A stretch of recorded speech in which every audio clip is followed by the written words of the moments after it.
दोस्तों जरा भारत का नक्शा याद कीजिए। ऊपर हिमालय, नीचे हिंद महासागर और बीच में एक ऐसी पतली सी पट्टी जिसे अगर कोई उंगली से भी ढक दे तो ऐसा लगेगा जैसे पूरा पूर्वोत्तर भारत देश से अलग हो चुका है। अब इस पट्टी को कहते हैं चिकन नेक, भारत की सबसे संवेदनशील जगह।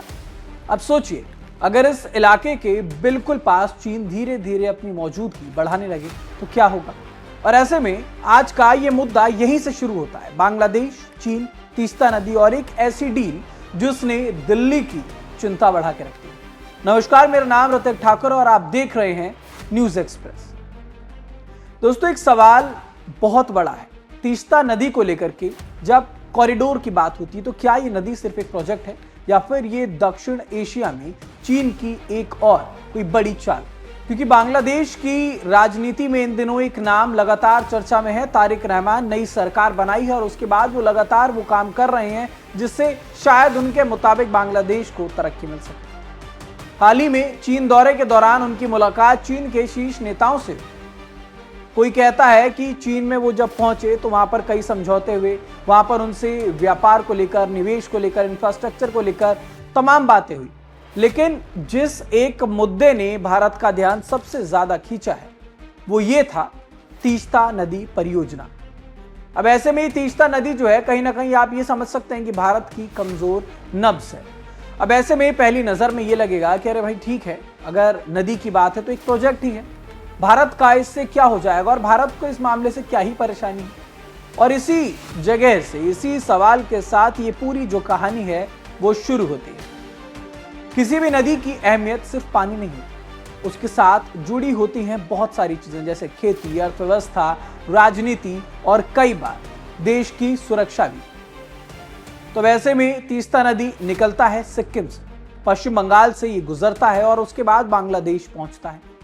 बांग्लादेश सालों से ज्यादा पानी की मांग भारत से करता आ रहा है। 2011 में दोनों देशों के बीच समझौता लगभग तय हो भी गया था, लेकिन पश्चिम बंगाल की आपत्ति के बाद मामला रोक दिया गया क्योंकि उस राज्य से भी होकर के ये जो नदी है वो निकलती है।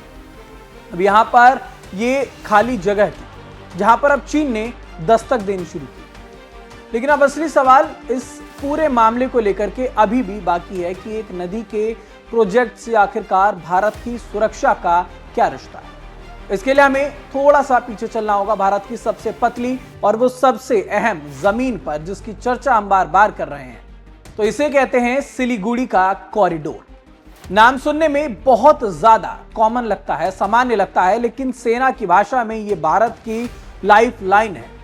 सिर्फ 20 से 22 किलोमीटर चौड़ी लाइफ लाइन। अगर कभी भी ये रास्ता बाधित हो जाए तो सड़क के जरिए पूर्वोत्तर भारत का संपर्क बुरी तरह से प्रभावित हो सकता है।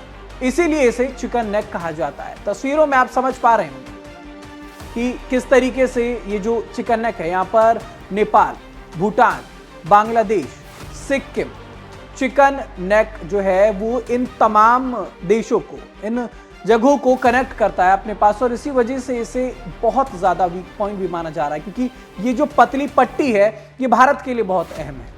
इस तीस्ता नदी को लेकर के बहुत बार पहले भी बहस हो चुकी है। अब अगर आप नक्शे को थोड़ा गौर से देखेंगे तो एक तरफ आपको बांग्लादेश नजर आएगा, ऊपर चीन दिखेगा। यानी कि अगर चीन बांग्लादेश में अपना प्रभाव लगातार बढ़ाता है तो भारत के लिए चिंता स्वाभाविक है। ध्यान रहे कि इस पूरे मामले का मतलब यह नहीं है कि चीन को सीधे चिकन नेक पर नियंत्रण मिल जाएगा।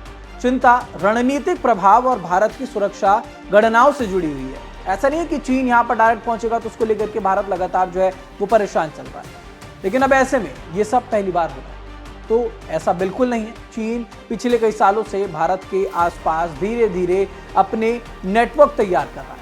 हमने कई बार देखा है चीन का भी, चाहे वो गलवान वैली जैसी बात हो या फिर कोई भी अलग अलग जगह, जैसे स्ट्रिंग ऑफ पर्ल्स की हम बार बार बात करते हैं, चाहे वो गवादर हो, चाहे वो हम्बान टोटा हो, चाहे वो अलग अलग किसी भी तरीके से भारत के अंदर एंट्री लेने की कोशिश हो, चीन बार बार वो कोशिशें करता है। और चीन को इस बार कहीं ना कहीं सोने पे सुहागा वाला जो मौका है वो बांग्लादेश की तरफ से मिल रहा है। तो इस पूरे मामले को लेकर के अब विश्लेषकों ने इसे एक नाम दिया स्ट्रिंग ऑफ पर्ल्स, यानी कि मोतियों की एक ऐसी माला जिसे एक एक करके बंदरगाह, इंफ्रास्ट्रक्चर, निवेश और रणनीतिक मौजूदगी को बढ़ाया जाए। हालांकि चीन इस पूरी अवधारणा को अपनी आधिकारिक रणनीति तो नहीं मानता। ये कहता है कि उसके निवेश आर्थिक विकास के लिए हैं, फिर भी कई सुरक्षा विशेषज्ञ जो हैं वो इसे क्षेत्रीय प्रभाव बढ़ाने की एक रणनीति के रूप में देखते हैं।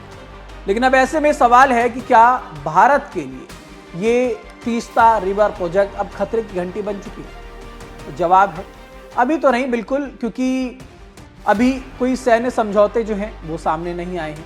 बातचीत हुई है, ये कयास लगाए जा रहे हैं कि इस मामले पर बात हुई है, लेकिन जो देश भविष्य की रणनीति बनाकर चलते हैं वो खतरे का इंतजार बिल्कुल नहीं करते। और भारत उन देशों में से है जो प्रिवेंशन पर ज्यादा ध्यान देता है, पहले से अपनी जो योजनाएं हैं उनको बनाकर रखने में ध्यान देता है। तो ऐसे में जो अब सख्ती है शायद वो भारत की तरफ से भी देखने में आ सकती है, क्योंकि दिल्ली इस वक्त तमाम मामलों को लेकर के बिल्कुल अगर कहीं सतर्क है। तो ऐसे में आज जो ये मामला है ये सिर्फ तीस्ता का नहीं है, सिर्फ बांग्लादेश का भी नहीं है, ये उस पूरे इलाके की कहानी है जहां पर कूटनीति, भूगोल और सुरक्षा तीनों एक साथ मिलते हैं। क्योंकि कई बार युद्ध गोलियों से नहीं, नक्शे और समझौतों से भी लड़ी जाती है, और इसी वजह से अब ये तीस्ता रिवर प्रोजेक्ट जो है ये भारत के लिए बेहद अहम हो चुका है। और इस पर अब भारत की नजर है कि आखिरकार बांग्लादेश और चीन की क्या बातचीत जो है वो हुई है। फिलहाल इस खबर पर आपकी क्या राय है, हमें कमेंट बॉक्स में जरूर बताइएगा। देश दुनिया से जुड़े तमाम खबरों के लिए देखते रहिए न्यूज़।